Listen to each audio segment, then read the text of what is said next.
Hello, everybody. Welcome to another Full Compass, Full Access webinar where we bring you the industry experts to talk about the subjects that you would like to hear about.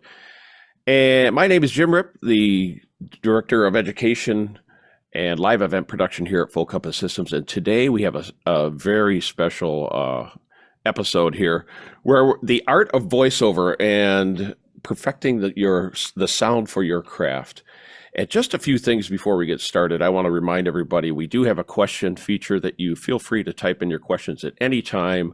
Those will come to me directly and I can ask them off to our guests.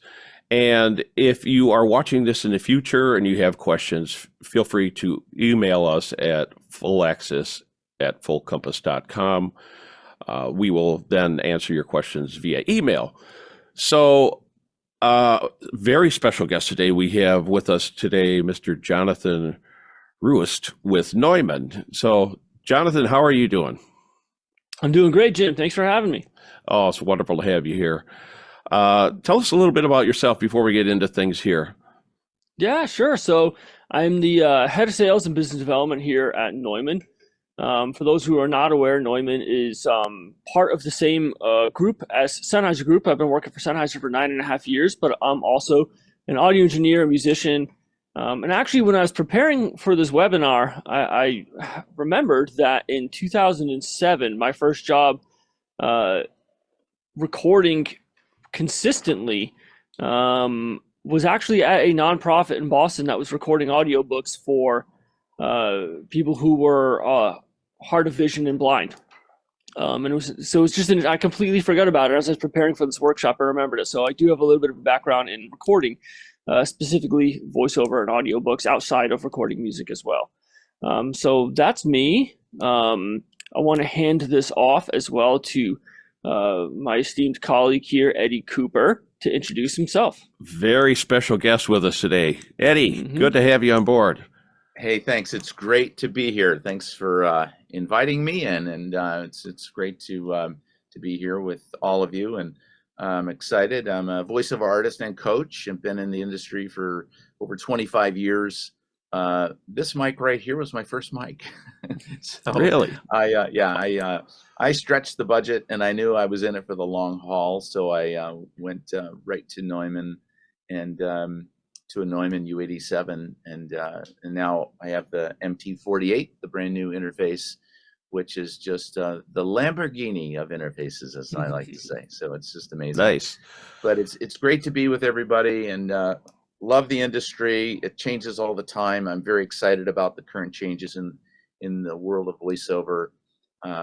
It's growing rapidly in great directions. So happy to expand on that a little bit later. Awesome. So we have a poll that we're going to send out to the audience real quick here, just to find out kind of who we are speaking to.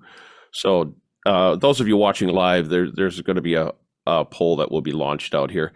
Type that in real quick, and then I'll feedback the results to you, Jonathan and Eddie, as they come in. So, okay. Jonathan, you want to dive right into things here?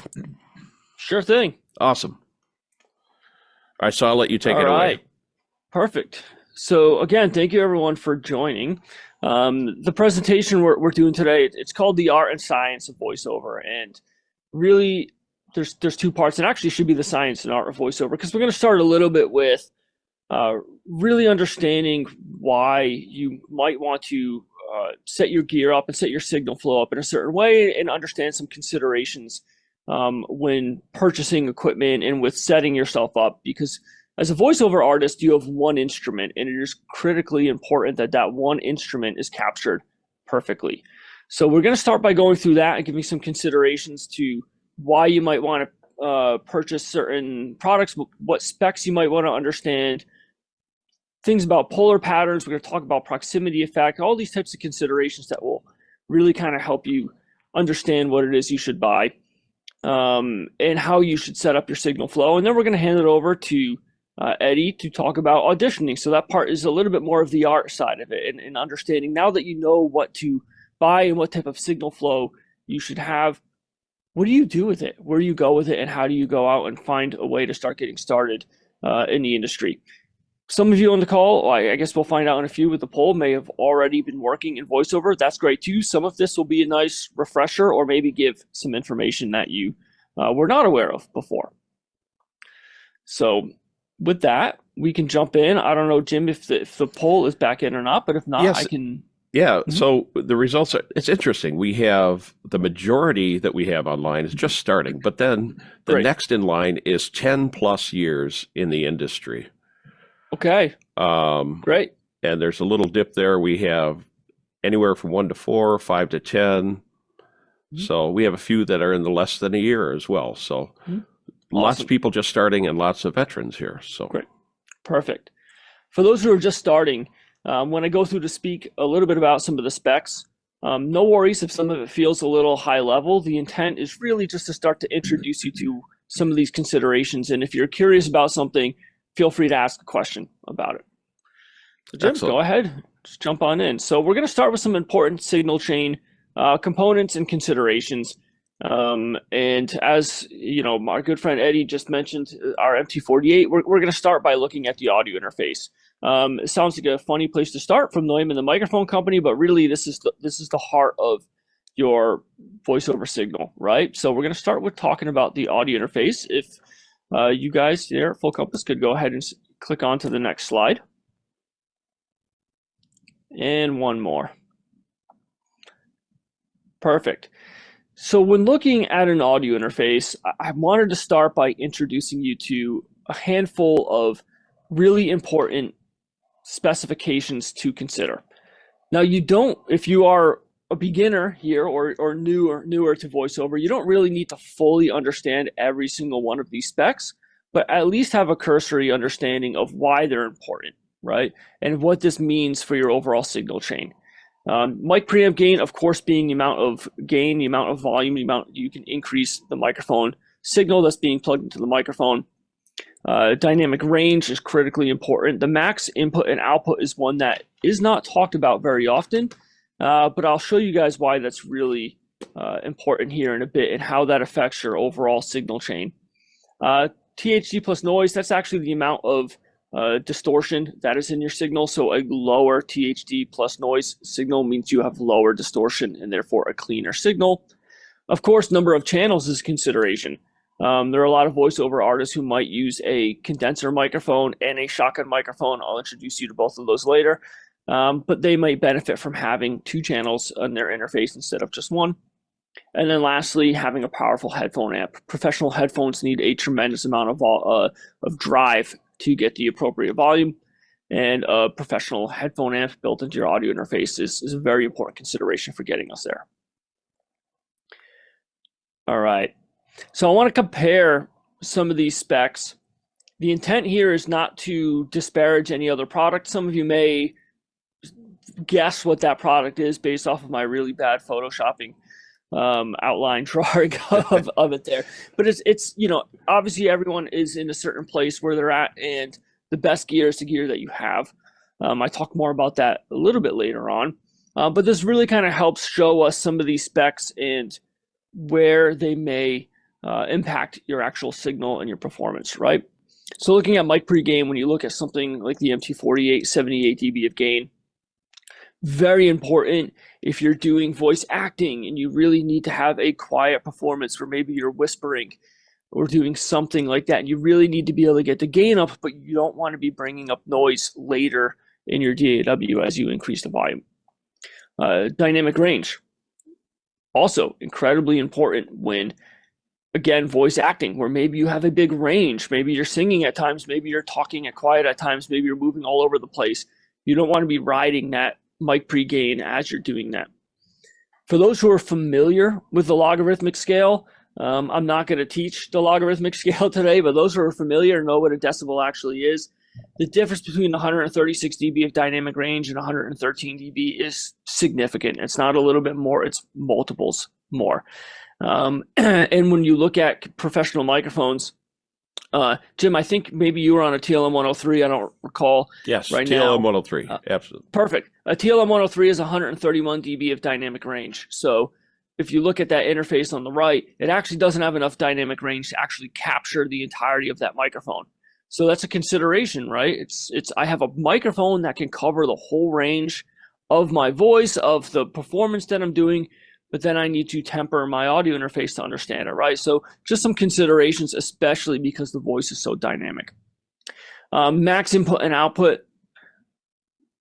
We use this term professional all the time in the industry.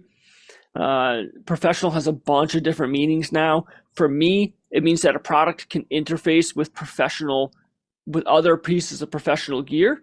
And that plus 24 dBu max input and output, again, this is one of those topics I'll cover a little bit more in a few. But that's really the level of signal that you see going into a professional console like an SSL or a Neve, or your studio monitors if you have them in your house. And there's some considerations as to why that's important. And again, THD plus noise. I'm not going to go totally into what is a good or a bad spec, but as you can see here, one product has a lower number. So of course we're in the negative, so the bigger number is better because it's actually lower. So you can kind of see and start to understand how something could be a bottleneck if you have really great studio monitors that are supposed to be giving you a great representation of what you're listening to, a really great microphone, but then there's some part that becomes a bottleneck and requires you to actually record differently, or maybe end up with more noise in your signal. So just something to consider. We talk a lot about picking the right microphone. Of course, working for Neumann, this is a huge part of our discussion. But it's also critically important that you understand this sort of heart of your system. So moving on, yeah. So for those who are experienced, you're probably going to realize pretty quick that this chart is not technically accurate because it's not logarithmic. This is linear. It's just those max input and output specs put into a linear chart. But I like to use this because it really helps people kind of understand in a practical way without seeing these huge off the chart scales from the difference in logarithmic stuff, but really kind of helps you understand what this max input and output actually means, right? So I mentioned a moment ago that professional gear has sort of these professional standards. So the orange bars there are the Neumann interface, and that's that plus 24 max input and output. What we're looking at here is saying is you can send in a louder signal, which is a signal that is louder than your noise floor, right? So a cleaner signal. And it'll come back out of your audio interface at the same level, right? If you were to send the tone right in and out. This really helps with understanding how to gain stage your signal.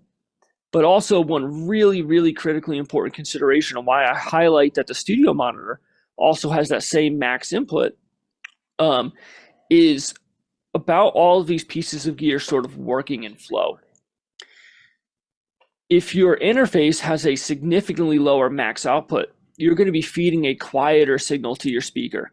And in order to compensate for that and listen at a proper level, you need to crank your speaker way up, which means the amp is working harder, it's creating more distortion, more noise, and actually when amps work harder, their analog signal, the bandwidth kind of collapses a bit and they don't give you the same signal that you would hope. So actually you're setting yourself up to hear things in a way that you're not hoping to hear them or not expecting to hear them or may sound differently elsewhere because you're actually asking the rest of your system to compensate for the signal. So again, since voiceover is about your one instrument and that one take needs to be perfect, that one instrument needs to be as low noise as possible, as clean as possible, it's really important to consider how these different pieces of gear play with each other so that you're getting the right playback, the right representation, and you're doing the right processing. All right, room treatment. This is the next signal chain component. I call this a signal chain component because it is equally as critical as any other piece of gear in your system. I'm just showing a quick little image here. This is not the room treatment that I'm recommending for you. This is just an image of actually the room treatment that I have. If you see, actually, I don't know if you can see it on here. Over my shoulder to the left and right, there's two panels. Those are the small panels that are on the front. This is critically important, and actually in some cases more important than some other considerations that you could do.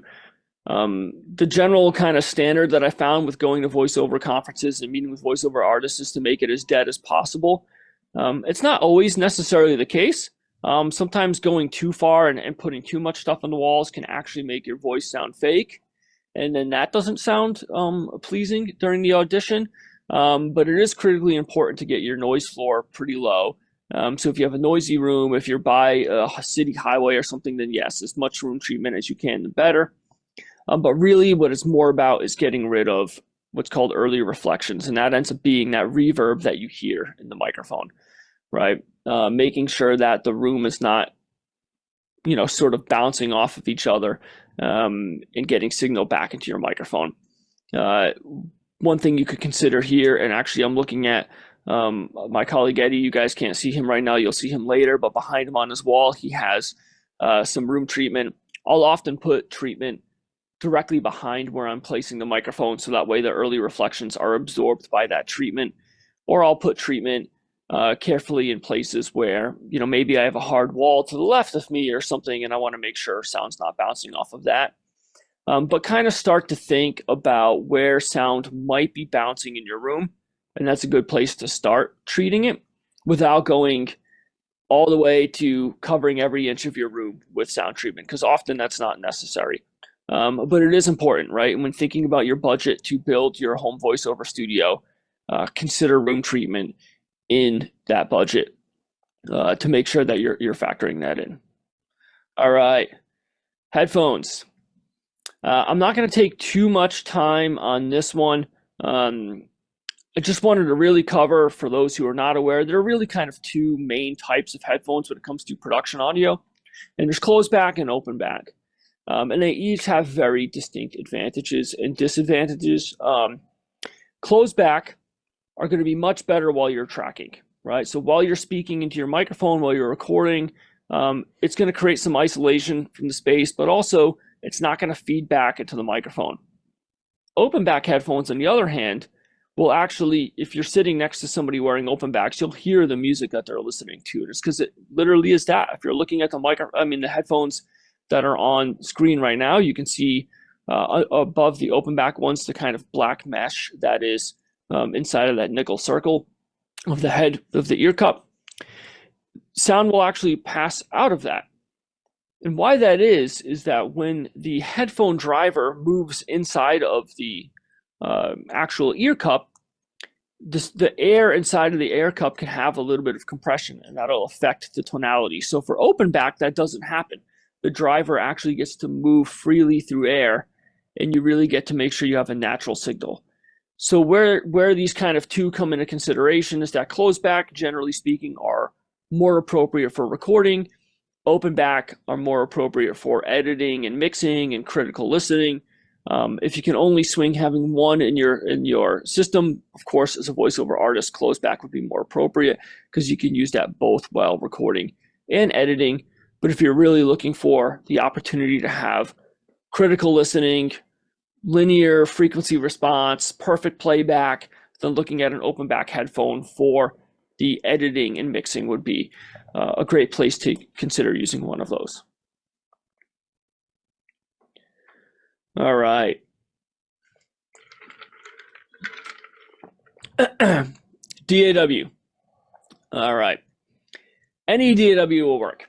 It doesn't matter if you're a Pro Tools user, a Logic user, if you're using Audacity, which is very common in the voiceover world. Any DAW will work.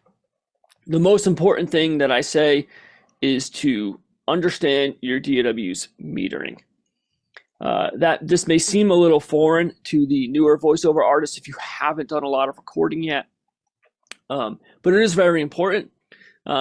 Right here I have a meter on the left from Logic and a meter on the right from Pro Tools. That orange line is meant to represent the same level within that software. And why the one on Logic looks a bit higher is because these scales are actually different. In Logic, they put more resolution in a different part of the scale than on Pro Tools. So if you were always working in Logic and then you moved over to Pro Tools because everyone you know uses Pro Tools or whatever your reason being is, you may then look at that and say, oh man, I'm recording too low. I need to turn my signal up. You turn your signal up, now you're bringing up your noise, you're bringing up the reflections in your room, all of this unwanted signal, and you can't figure out why your music sounds different. It's not that the DAW is different, it's that the actual scale is different. This part's going to get a little techie for a very quick second. Audio interfaces have what's called an analog reference level, and that is when a certain signal, which is called 0 VU, which is a nominal level, goes into the audio interface, it gets converted to digital and then represents that signal in your DAW. There's not really a standard for what that should be. Most audio interface manufacturers choose a different number. It's usually somewhere between -16 or -18 dBFS. So if looking at your meter in your DAW, 0 is at the top. Usually somewhere between -16 or -18 is what that reference level is. Again, that part of it's a little techie and a little nerdy. If you can figure that out in the spec sheet from your audio interface, you're getting a pretty good leg up on a lot of users. But that really helps you understand what is a nominal level. If I'm recording where my average level is around that, then you know you probably have a pretty good signal noise level. Anything above that could be over recording. Again, where I'm saying you're using too much gain, bringing up too much noise, all these other considerations. But again, looking at these 2 meters, you might make different considerations for how much gain to turn up. It's not just about turning it up till it's yellow and not quite red, right? Well, that might be an easy rule of thumb. We're talking about one instrument again here, and that's your voice, and we want to make sure we have the perfect signal. So not over recording, not under recording, understanding your DAW's meters and really understanding what is a proper signal level is critically important. All right. So just looking at this, going back out to this sort of holistic view, similar to what we were looking at before with the max input and output, with a properly designed audio interface, with really understanding this analog reference level in your system, in theory, you could send in a signal, you could meter it on the way in, you could see it in your DAW at the analog reference level, it would come back out at the exact same level and then feed your speaker, right? So in big professional recording studios, this is typically a process they'll use called calibration, where they will go through each channel of the console and plug in a signal generator and check the console and make sure it all matches. And really, really high-end audio interfaces, excuse me, you actually have the ability to change the analog reference level so you can calibrate them to other interfaces that may be in your system. But in a perfect world, you would see the signal go in, be at that 0 VU, come back out, and go out to your speakers. So just kind of helping you visualize what this looks like. Again, you're only using 1 microphone or 2 microphones with voiceover, but that's why really understanding the signal flow of that one becomes even more important. All right. So here we're going to get into the fun stuff, the microphone types. You guys can go ahead. So there's a bunch of different microphone types. For voiceover, we generally speaking see condenser style microphones. But even within condenser, there's a handful of different considerations to look at. I'm using the Neumann badges here. If you're not familiar with this, Neumann uses a coloring scheme on our badges to help you identify what type of microphone it is. So this may help you kind of in the studio of using a Neumann, or just in general thinking about these different types of microphones. And that is not just condenser and dynamic. There's a whole range in here. So coming from the left, tube microphones, they actually have a tube inside of the microphone. Generally speaking, they'll use an external power supply to drive the mic, and you're not using just phantom power from your audio interface. Solid state, which is transformer based, there's actually a transformer inside of the microphone. This transformer will generally tend to sort of smooth out high frequencies, make things sound a little bit more natural, and that's what's found in our U87. Which is what Eddie is using. Transformerless is just a simplified audio signal chain. Generally speaking, they'll have a lot less noise. They might be a little bit brighter in some instances, not always. and I'll show you why here in a bit. Digital mics could be anything from a USB microphone, or it could be a microphone that actually has a professional digital output on it, such as AES or some other type of signal. And then lastly, dynamics. Neumann only has one dynamic. It's this BCM 705 that I'm speaking into right now, which just so happens to be a great mic to use if you're traveling a lot to get that sort of Neumann sound, but being a little less sensitive than a condenser works well in bad environments. All right, so when choosing a microphone, one consideration that you really want to be aware of is the frequency response. More than just, should it be flat? Should it not be flat? Consider your voice, right? These two microphones have actually a very similar frequency response. You can see with the TLM 103, it's a little bit more of a flattened out shelf versus just a bump up there at the top end all the way to the right side of your screen. The reason why these have a similar frequency response is they actually share the same capsule. Very often a TLM 103 is thought of as a sort of junior U87, but that little bump up at the top actually helps add some air, add some presence to the microphone, and makes it sound really clear and polished. You guys can move on. Versus looking at this particular, go back one more, sorry, it's only one thing changed on there. Versus this one, where now we're comparing the U87 versus another mic called the TLM 193, and that one actually has a small cut instead of a high shelf. It has a similar effect by having a small cut up front. Why we do that is it allows you to still have that air and that brightness, but it takes some of the part of the voice that can be a bit tinny or a little bit obtrusive, and just kind of pull it back a little bit and make things sound more natural. So the TLM 103 has a curve like that, and actually the lesser known cousin of the U87, U89, has a very similar one as well too. So where that's relevant is if you have a very you have a lot of sibilance in your voice, a lot of like S's, things like that, it'll actually help pull that back. Or if you have a very bright voice, it'll help pull that back a little bit in a very natural way. All right, now you can move on. All right, so polar patterns.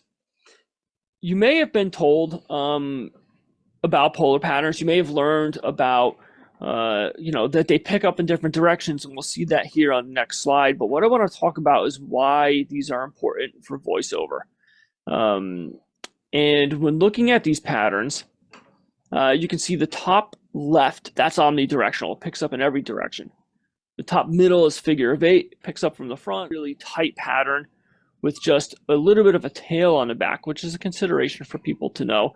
But why are these important for voiceover? And you guys can move on to the next slide here. I think I get into, so proximity effect. If you're not familiar with proximity effect and you don't understand from today's call, please feel free to ask the question at the end of the call here. Proximity effect is what happens when you get closer to a microphone, and it doesn't just get louder, but it actually accentuates the low end and the high end. So you guys can hit next on the slide there, and my little graphic here will show as you get closer, the low end and the high end goes up quite a bit. And what's happening there is as you get closer to the microphone, it accentuates this, and that's what kind of gives you that voice of God radio sound. Why this is relevant to the polar pattern is the tighter the pattern, the more proximity effect. So an omnidirectional microphone has no proximity effect. The signal just sounds louder. It doesn't sound more present. When you look at a shotgun microphone, it actually gets significantly more proximity effect. So that'll help you choose what type of microphone to actually pick. Are you a voice actor who's moving all over the place and you need your signal to sound the same? Well, then maybe you want a microphone with a wider pattern. Are you a radio voiceover artist who's just doing commercials and you really want to cut through the mix in the car when people are driving down the road? Well, then maybe you want a shotgun microphone because it's going to really accentuate your voice and push you out in front of all of the noise and cacophony of the daily travel. You guys can move on here. And I'm going to probably speed things up a little bit. I want to make sure we have time for Eddie and questions. So why this is all important? How does this come back into picking your microphone? As you can see here, there's a whole array of Neumann microphones, and every one of these has a different amount of pickup patterns. So the TLM 103 is fixed at cardioid. The TLM 107 is a little lesser known. That's the second one there. That one actually has 5 patterns. Omni, wide cardioid, cardioid. The one that would have the most proximity effect would be the shotgun microphone. The one that would have the least, you could say, would be either the 107 or the U87 if put into Omni mode. But of course, you could put the U87 into figure of 8. That's a really tight pattern, and it would have a lot of proximity effect, keeping in mind that it also picks up signal from the back in that scenario, right? So you can start to decide what type of microphone you're going to use based on what type of voiceover you're doing. Is it narration and you need it to be really natural? Or is it voice acting and you need to be able to move all over the place? You can kind of start to think about what that means for microphone selection. Moving on, just going to test you guys a little bit. You obviously can't answer me, so just think for a second here. Which one of these has more proximity effect? You guys can go to the next slide and we'll do the same thing with a couple of microphones here. Again, ask yourself, which one of these has more proximity effect? And then next slide one more time.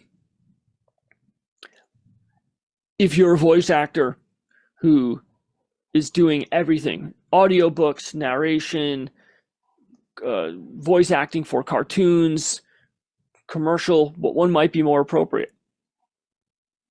Not necessarily the best one, but what one do you think might be more appropriate if you can only afford one microphone, right? So just a consideration there. So with that, and leaving that kind of in the back of your head and understanding, now that you know all of these signal considerations and why having a full and proper signal chain is important to your voice acting ability, and now that you know which type of microphone to buy, what do you do with it? So here, I'm going to hand this over to my good friend Eddie, who's going to come in and talk a little bit about the art side of this. Hey, everybody. Excuse me. Wow. Voiceover artist sounding like that. Not good. Hey, everybody. It's great to be here with Jonathan. Great info right there that you just received. I got to tell you, I said earlier, my first microphone was the U87, and I was new in the business, and I had done on-camera work before, but got into voiceover about 25 years ago. And everybody then, we were all going to studios, and you had to audition in a studio environment. But right at around 2000, it was turning quickly into everybody having their own studio. Instead of having to go in, you were set up at home. And I have to say, in the business today, if you do not have your own studio, you are not in the business, because 100% really of what I do in this industry is from my home studio. So, but having that U87, I am convinced to this day that it helped me land my first huge major campaign, and that was for the beaches of Fort Myers, Sanibel, and JetBlue. And because as Jonathan was talking about proximity to with the mic, and your distance to the mic and getting the best quality sound for the design of the script that you're reading, well, that was a very intimate campaign.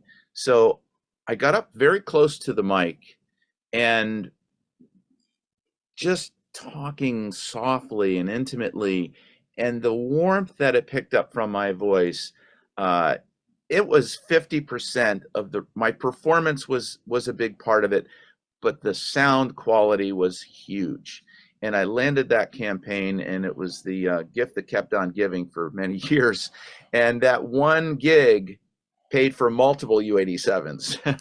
It was phenomenal. There are knockoff mics and things. I don't recommend them because they fall apart. This microphone has been with me since I bought it in 2000, I believe.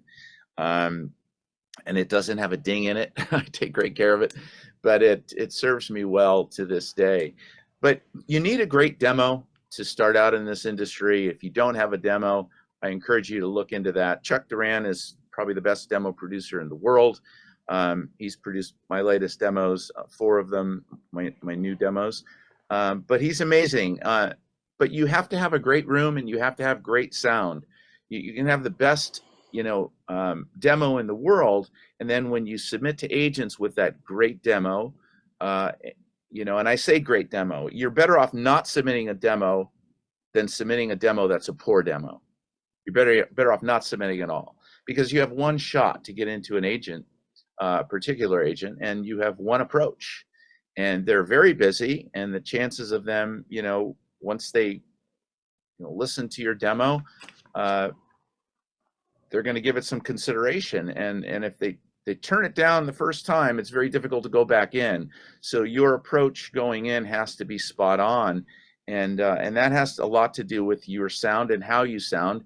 Your performance has to be up there, and on the demo, your performance, if you're working with Chuck Duran and you've gotten some coaching, and you prepare yourself well for that, but back it up with great sound.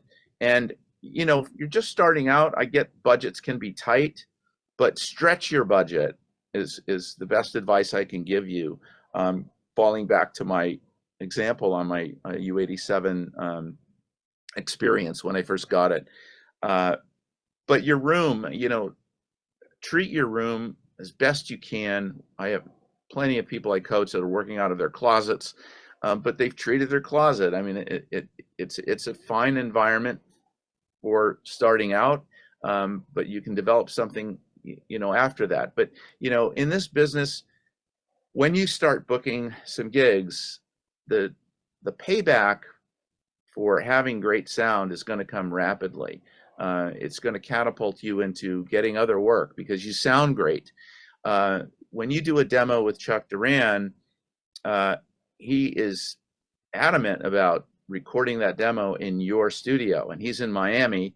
Was in Los Angeles for a bunch of years, but he's now in Miami. And because when you get a call from your agent or a client that you've pitched, and they said, well, where did you record that demo? Well, I recorded it right in my home studio. So to be able to say that is a huge deal. And so they know, wow, this person's a pro. They're in the business to win it, and in the business for the long haul, and they're treating it seriously. So when you have great gear, and on your website that you end up designing, you go to the studio page, eddiecooper.studio is my website.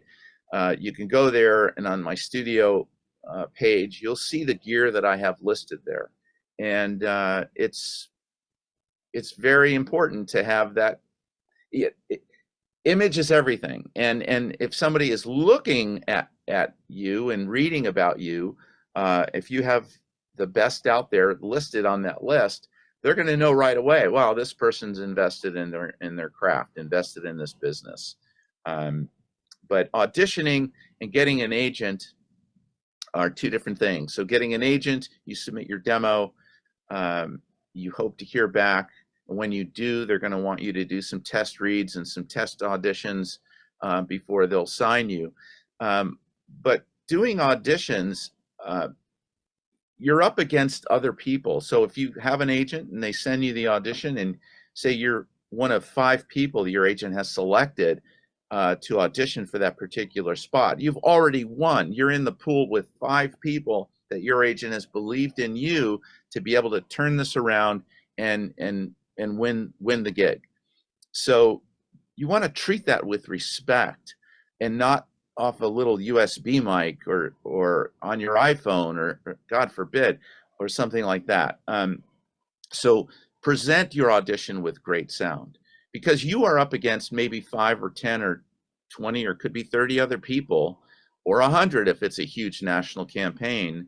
And I will guarantee you, there will be some people that will have subpar sound because they have subpar gear that they're working with, and they'll submit that audition. So when you're going up against them and your sound is here and theirs is here, but the performance is on the same level, who's going to win that audition?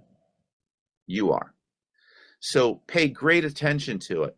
And a place like Full Compass, to go in there and they can, certainly work with you and help you and decide on, what is the best Neumann mic, and Jonathan has already talked to you about that. There are a lot of options here. And I think for the price point that they are, it's not really out of anybody's range as far as I'm concerned, because what it offers you in your career, you'll have a mic that will serve you well, and the interface that I am now using, the new MT48 interface, that will serve you well for many, many years to come. Excellent. Yeah. Eddie and Yes. Jonathan, I'm going to pose the very first question, and I knew this question was going to pop up because it is a big concern in the industry. Absolutely. How concerned should everybody be about AI infiltrating in? Well, I can jump on that really quick. I have a stern answer on that. You're going to slam dunk this one. I'm going to slam dunk this one. Here's the thing. All these people I talked about that are going to be auditioning against you, that's competition. People that are in the business they have websites, they're with other agents, they're going after ad agencies. That's competition. Competition is just a word. I never ever let it intimidate me. So look at it this way. AI is just another elephant in the room. Don't ever let it intimidate you. It's not perfected for VO. Will it ever be? I don't think so. To pull out the warmth and the emotion that you need to create a believable campaign, I don't think AI is there. I don't know that it ever will be. And here's another thought of that. Ford comes out with a new F-150 Lightning, right? The biggest launch in the history of the company. They're the biggest truck seller in the industry. The F-150 is sold more than any other trucks. So they come out with this, hundreds of millions of dollars to develop this truck and develop this ad campaign. Now they're going to spend millions of dollars on the ad campaign.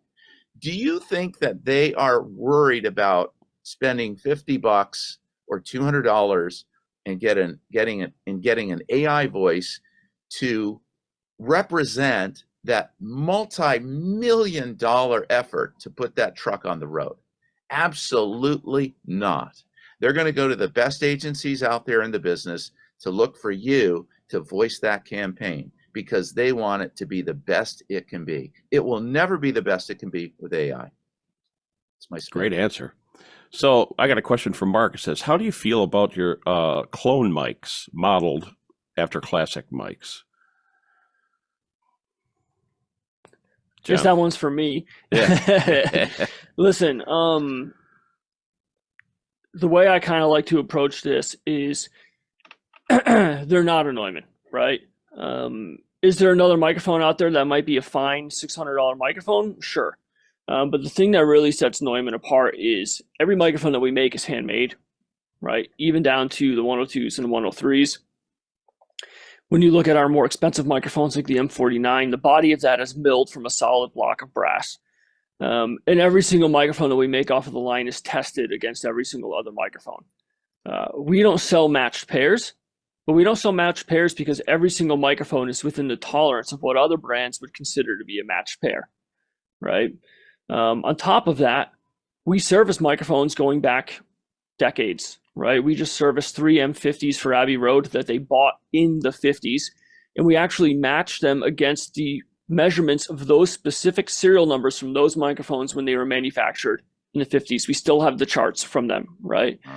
Wow. So we're building microphones to a level and consistency that other manufacturers are not doing.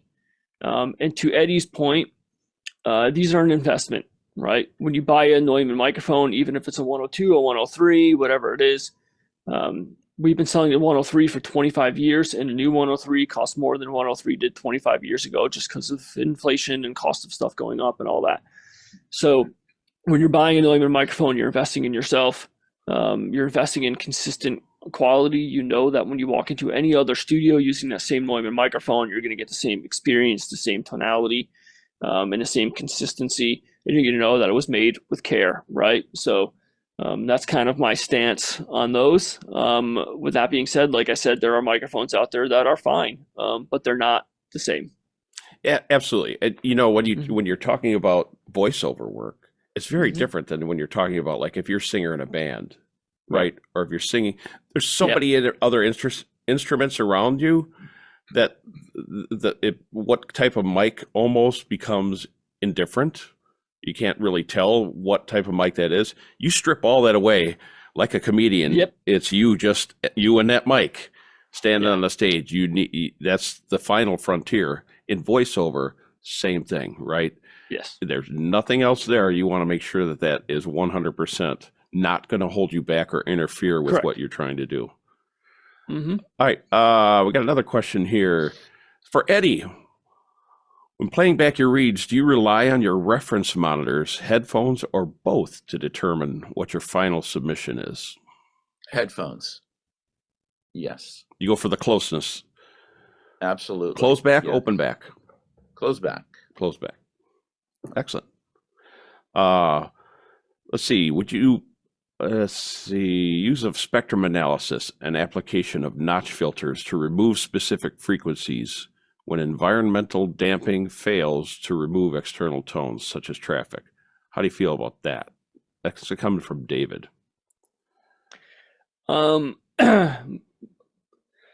My sort of quick answer on this is this is a little more obvious. Maybe Ed, you want to add some stuff to this too or not, but the better you can get it in the first take, the better, right? Anything you do to try to remove things later will affect the timbre, will affect the tonality. Even the best algorithms out there that going in, some of them are amazing, right? I mean, like some of the stuff that iZotope is doing where you can go in and actually remove, little things are really good, but they're not 100%. And to Eddie's point about sending something in and getting it right the first time, if I did a take and I heard a truck go by in a take, then that's not the final take, right? I'm going to do another take and get it right, But those tools are very cool. They are very powerful. I'm not going to say don't use them, but just keep in mind any significant EQ that you do, whether it's notch filtering, whether it's using some sort of tool to go in and remove a sound, they will affect the timbre. So maybe in a way that you find to be pleasing, but just as a note, it will change the tonality a bit. Yeah, I just say to expand on that, just do another take. I mean, just spend the time, and send a clean take without any question. So I know we have several beginners here, just starting to get into it. And one of the hurdles for anybody out there is the self-confidence, and what interrupts that quite often is just hearing your own voice back, just getting comfortable with that. And I'm going to do a call out here to Jack Baumkamp. He's a very beginner in this. He's joining us today, just starting in the industry. Is there a way to get around or past that insecure feeling of hearing your own voice back? Is it just a matter of time?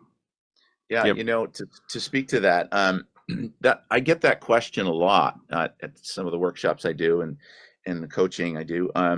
And here's the simple answer to that. You're just not used to hearing yourself.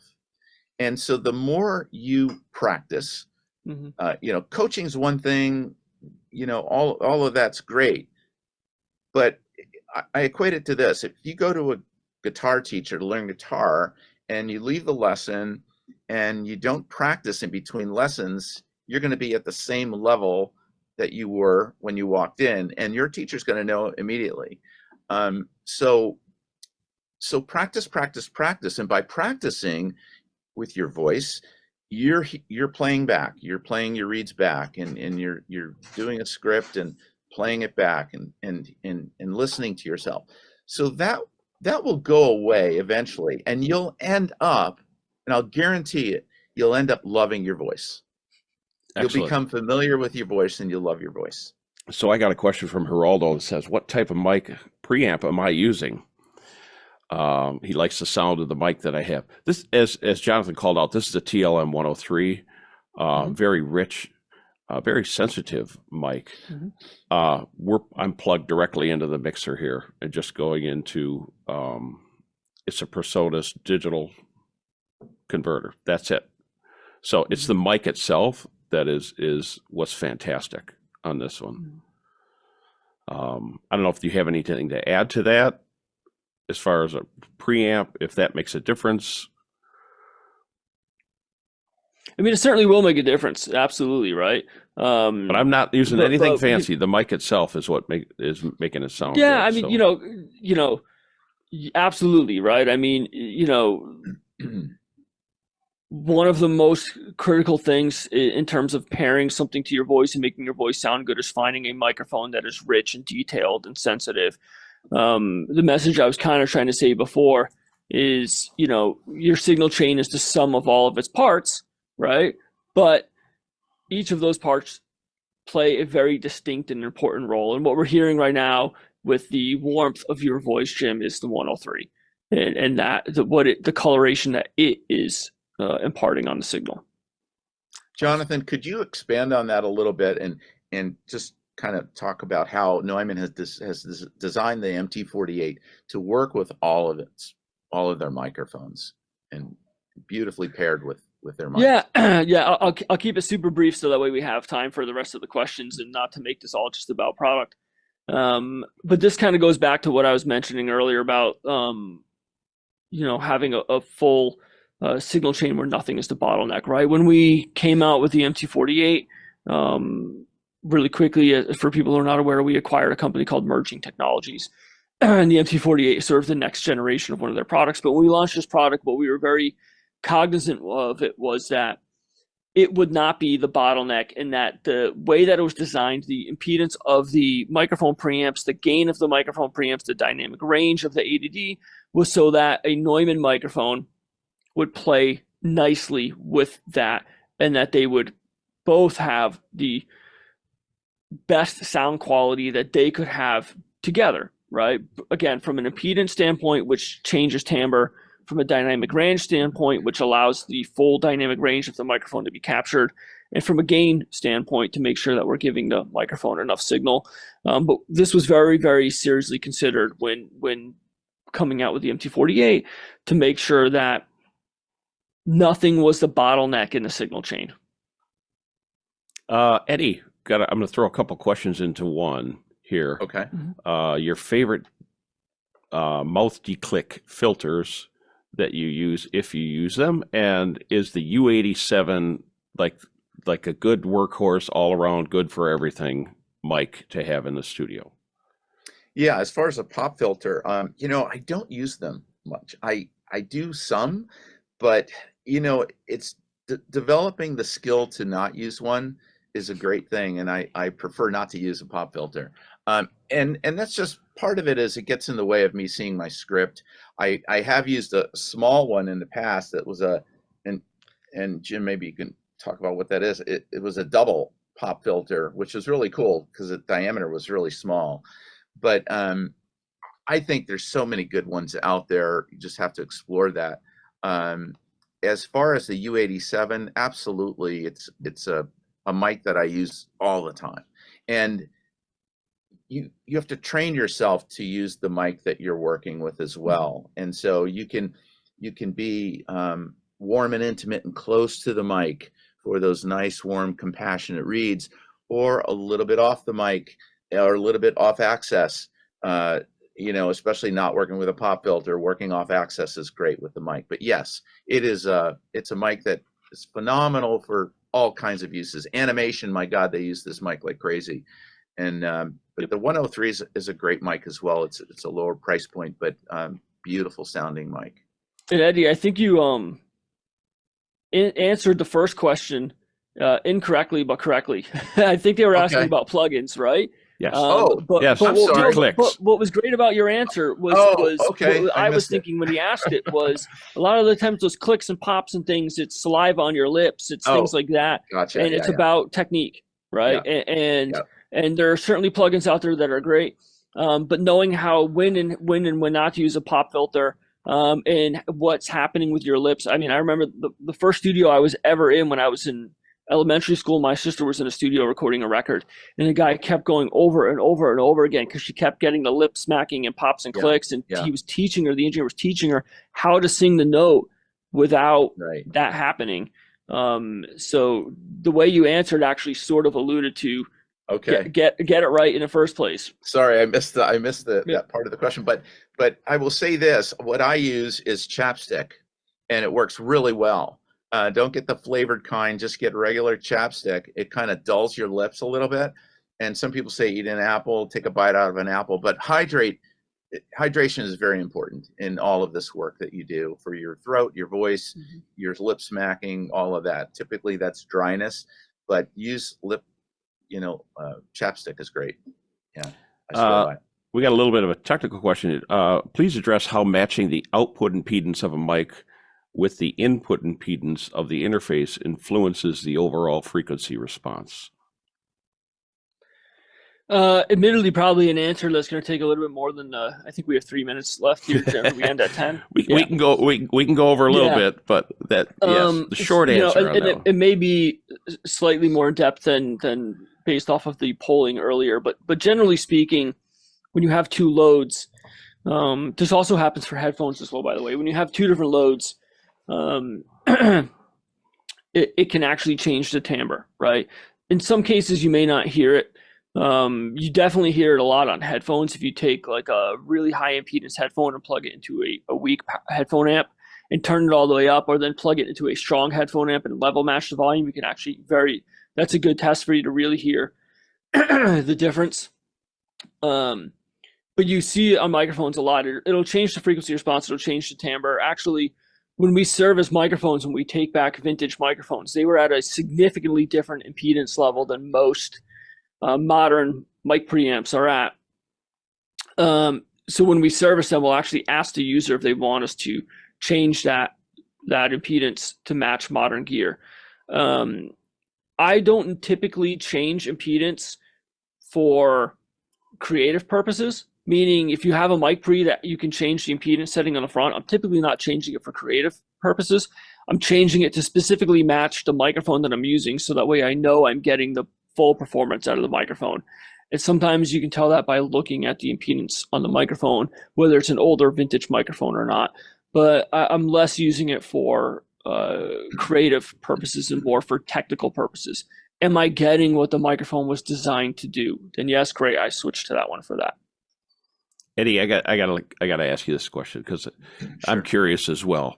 I know what vocalists, as far as singers, do a lot of times, but Aaron is curious as to what your favorite vocal warm-up is. What do you do for vocal warm-ups? My favorite vocal warm-up is I just start reading some scripts, and it just puts my voice right into what I'm going to do. I know singers go through a lot of these different, and different exercises and stuff. And one thing a speech therapist that I went to just work on my vocal cords more, my sound at the University of Washington. She had a great trick, and what she does, and what I do sometimes before I go out on stage to do a workshop, whatever, I'll blow bubbles in a straw in a big cup of water, and that kind of gets your vocal cords warmed up in a nice way.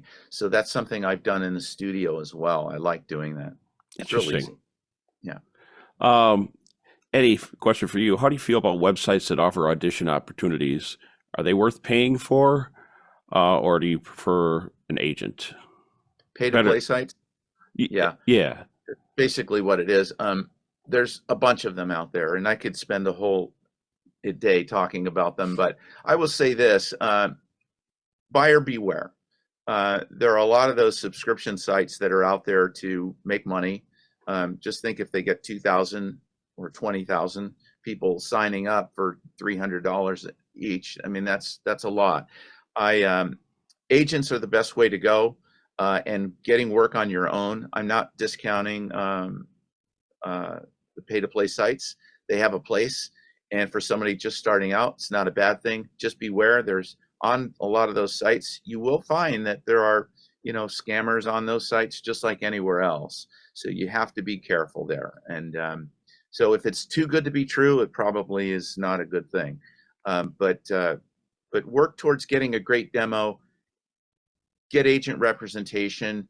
Are you going to land with a big one right off the bat? Probably not, but get with a good local or regional agent and start out that way, and find work on your own. Your agents love it when you market yourself. Here's an interesting question. And boy, we could talk for hours on this one, I think. Oh boy. When doing voiceover, do you speak in your normal voice or your announcer voice? Announcer is a bad word in voiceover. 90% of the auditions you get, it'll say non-announcer conversational. You speak in your own voice.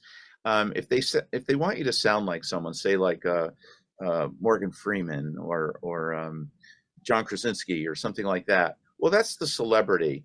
They don't want you to sound and impersonate that voice. They want you to impersonate the vibe, of that sound, of that person's sound. But be yourself, because when you get hired for something, they're going to hire you for the way you sound. So create your own signature sound, and that's what's key in voiceover, is create your own and work on that. Work on what you do best. Stay in your wheelhouse. Don't need to go out of the wheelhouse. You can stretch it a little bit, but I'll turn down an audition if somebody sends it to me that I just don't feel right for it. And sometimes the power of no is huge. So do you get the material beforehand? Do you get to see, for instance, the commercial? Absolutely not. Of the truck before you choose how you're going to speak about it? No. Sometimes in animation in studios in Seattle, I've done animation for, Nintendo and different companies. You'll get to see some of that animation sometimes, but as a rule, no. I'd say 99% of the time. That's why creative visualization is huge. You need to, just like an actor in a scene, the stage is set, the set is dressed, and you see it all around you. Where in voiceover, you need to visualize that. What colors are around you? What's the environment? What's the landscape? All of these things. That will help you become a great storyteller. And being a great storyteller, you'll become a great voiceover artist. I mean, because you've got commercials from a truck to, and then you've got a murder mystery that you're talking about. So you have to be very flexible, and I get it. You have to put yourself in the situation. What are you looking to? Sure. What you color? Change up the style of the read. To fit what you're voicing. If it's a happy moment, your voice is probably a little bit higher. But if it's a serious, compassionate hospital read, and you're building trust for people to walk in the door of that hospital with their child who just had an incident and take care of my child, that needs to come across, and compassion. So you turn your compassionate voice on, So it's just like if you're consoling a friend who's had a problem and you're sitting there having a cup of coffee or whatever it is, and you're trying to talk them through it. You're not going to say, "Hey man," like talking about a football game. You're going to be, "Yeah, I hear you. I understand." You're going to be more there and dialed in and compassionate. So it's changing with the setting that you're voicing. Absolutely, Jonathan. For you, what would you call the best for voiceover? The best low cost Neumann mic for voiceover? If I have to give a quick one word answer, it's a TLM 103. Yeah. Got it. Let's see. And then as far as any processing, any software that you suggest as far as EQ other than the DAW that you're using, is there any special plugins that you would use or suggest? Eddie, do you do most of your own processing, or do you record it and hand it off? I have an auto processor that I use called Maxim, and I like it. It's in Pro Tools, and I use it. It's really easy to use, but it does allow you to adjust, how you like the sound. So yeah, and it's really easy. So I think a lot of people are using those auto processors. For me, when I've edited and done voiceover audio, I typically will stick to stock plugins within in the DAW, usually because they're the cleanest and well, not just because they're the cleanest, partially because they're the cleanest. And what I don't want to do is change the timbre of that person's voice, right? That was their voice, right? It's not like I'm trying to fit a guitar into a mix and I need to significantly change the timbre of that guitar. The other reason is for compatibility. I don't like to use weird esoteric plugins when there's a chance that my session might end up in somebody else's hands as well, and maybe they don't have that plugin. So for things like this, I've typically used things that are built into the DAW, and I found that helps with compatibility. So alongside, go ahead, Eddie. I was doing a session for the PGA Tour, and the engineer, PGA headquarters, all that stuff, their studios, he asked me, and I was using the MT48 with my U87, and he said, "Are you processing your sound right now?" I said, "No." He said, "I said I'm going right through my MT48, the new interface that I got from Neumann," and he said, "Oh my God!" He says, "It sounds amazing."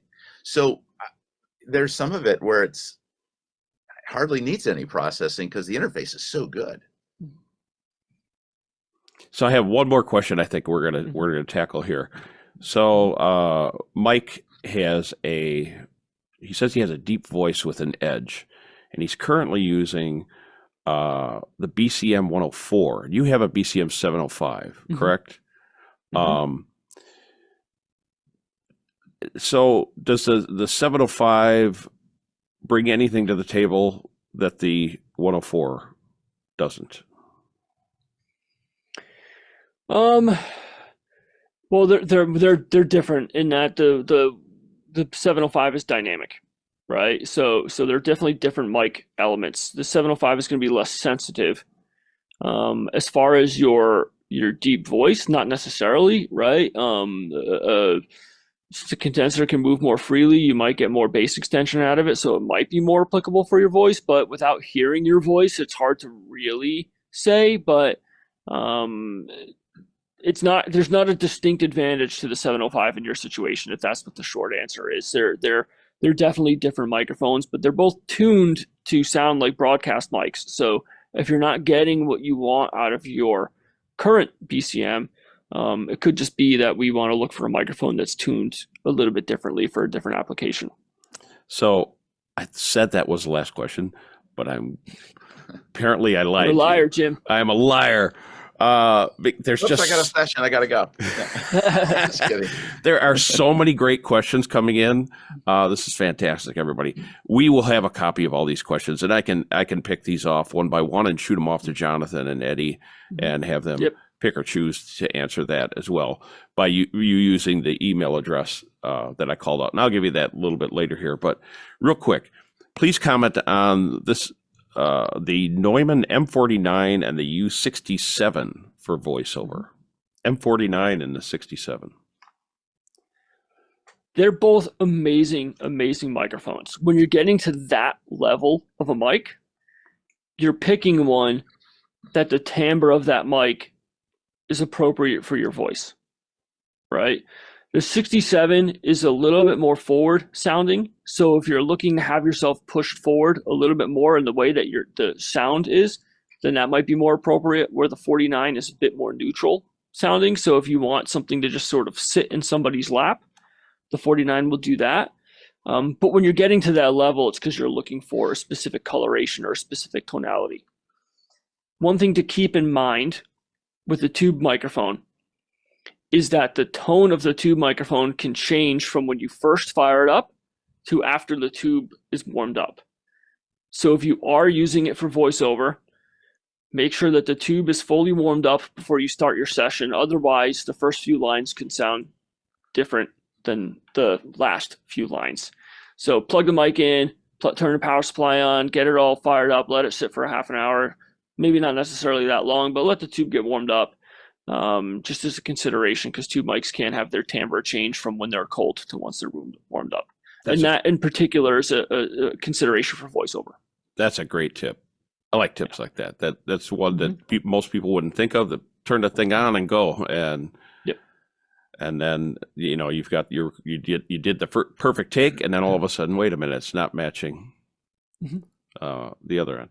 So there are so much more to talk about on this, Jonathan. I think I'm going to put you on the spot here, and would you be interested in doing another one of these? Absolutely. Yeah. And Eddie absolutely. as well, possibly? Absolutely. Yeah, I'm on board. Totally. Yeah. Awesome. Love the business and love educating people on the industry. So keep your eyes and ears open for another one of these with these two guys here. This has been fantastic. So we've run a little bit over, so let's start to wrap things up here. First, Jonathan, I want to thank you for basically putting this all together and bringing in a professional like Eddie. Eddie, thank you so much for taking the time to be with us today, talk about these things. My pleasure. Thanks. And if you had one last little tip to give everybody, what would that be? Jonathan, you first. Me first. This was a tip that I like. This sounds a little counterintuitive, being the Neumann guy, but don't let gear be the bottleneck to creativity, right? Really, obviously invest in yourself. You are a business, invest in yourself, but if you're new to voiceover, start creating. Just start, right? That's the most important thing is just get yourself going. Don't wait. Eddie? I tell everybody, you are your best agent. And never, ever listen to the noise around you. Don't listen to people that tell you can't do this, because you can. There are more opportunities in this business than there ever have been before. So explore it, work on your creativity, as Jonathan said, and make it what you want it, and you'll do well. Excellent. Eddie, you got to give a call out to your website. What's the website? It's eddiecooper.studio, right there. Oh, we can't see you. There you go. You're kind of half off the camera there. Other way, there we go. There you go. Oh, there it is. eddiecooper.studio. Perfect. There it is. And can we get a T-shirt like that through your website?